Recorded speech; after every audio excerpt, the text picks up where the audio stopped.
chose qui peut t'arriver tous les jours si tu ne sais pas que Dieu est omniscient, omniprésent et omnipotent, c'est l'inquiétude. Dans ton quotidien, tu serais tout le temps plongé dans l'inquiétude. Tu serais tout le temps inquiet. Tu serais trop inquiet chaque jour. Trop inquiet chaque jour. Si tu arrives chaque jour d'être trop inquiet ou bien d'être trop inquiète, il faut tout simplement savoir que c'est parce que tu as oublié ou bien tu ne sais pas que Dieu est omniscient, omniprésent et omnipotent. Ça signifie quoi? Quand on dit que Dieu est omniscient, ça voudra dire qu'il sait tout. Ça voudra dire que n'importe quelle situation dans laquelle tu étais, n'importe quelle situation dans laquelle tu es, là où tu es actuellement présentement en tombant sur cette vidéo, et la situation dans laquelle tu te retrouveras après, il faut savoir que Dieu sait ça. Il est omniscient et il est omniprésent. C'est l'esprit qui est présent partout, à plusieurs endroits, au même moment.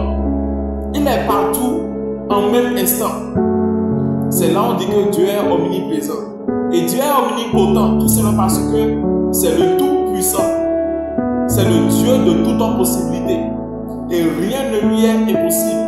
Dieu est capable de tout. Alors s'il t'arrive d'être trop inquiet, d'être toujours plongé dans l'inquiétude chaque jour, il faut tout simplement savoir que c'est parce que tu as oublié ou bien tu ne connais pas cette notion-là dans la vie où Dieu est omniscient, omniprésent et omnipotent. Lorsque tu es trop inquiet, c'est une manière de croire que Dieu ne s'occupe de rien. Mais il faut savoir que Dieu s'occupe de tout. Dieu s'occupe de tout. Et quand on parle de la foi c'est quoi?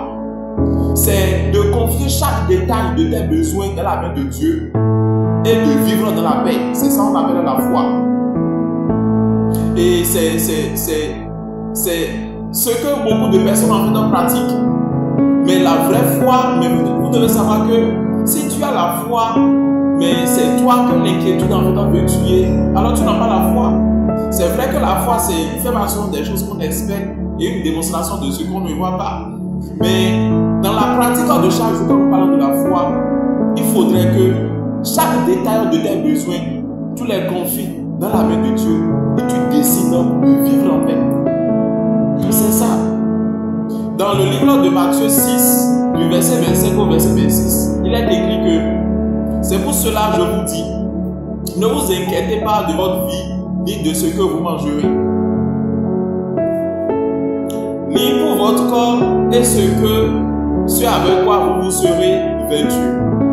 La vie n'est-elle pas plus importante que le corps, et le corps n'est pas-il plus important que les vêtements?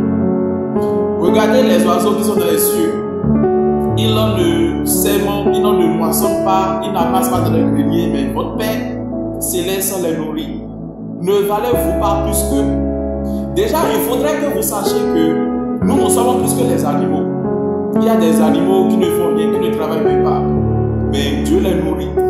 Il faut savoir que lorsque tu es déjà un laboureur, lorsque tu es déjà une personne qui travaille, du moment où tu travailles, il faudrait tout simplement ce que tu confies tes besoins, tes soucis, tes inquiétudes, que tu les confies dans la main de Dieu. Parfois, les besoins sont d'ordre financier, ça peut être les besoins en santé, des inquiétudes en santé, dans la famille, dans la société. Il y a tout, c'est tout. Surtout les besoins en d'ordre financier. Il faudrait que vous les confiez dans la main de Dieu et faites confiance à Dieu. Faites confiance à Dieu. Il est écrit dans Philippiens 4, à partir du verset 5 et 6, c'est que on doit tout confier en matière de nos inquiétudes dans la main de Dieu. Et laissons-lui gérer. Laissons-lui gérer. Dieu est omniscient, il peut tout pour nous. Tout pour nous. Alors il ne faut pas garder tes inquiétudes pour toi-même, mais confie-les à Dieu et vivre dans la paix. Sinon, l'inquiétude risque de te tuer. Or, lorsque tu le confies à Dieu, les fardeaux qui pèsent sur toi maintenant, Dieu ôte ces fardeaux-là de toi. C'est important. Alors, si vous êtes tombé sur cette vidéo, je prie à ce que Dieu puisse vous bénir, à ce que Dieu vous décharge de tout fardeau qui pèse sur vous. Abonnez-vous, aimez, commentez et partagez la vidéo. Que Dieu vous bénisse et à la prochaine.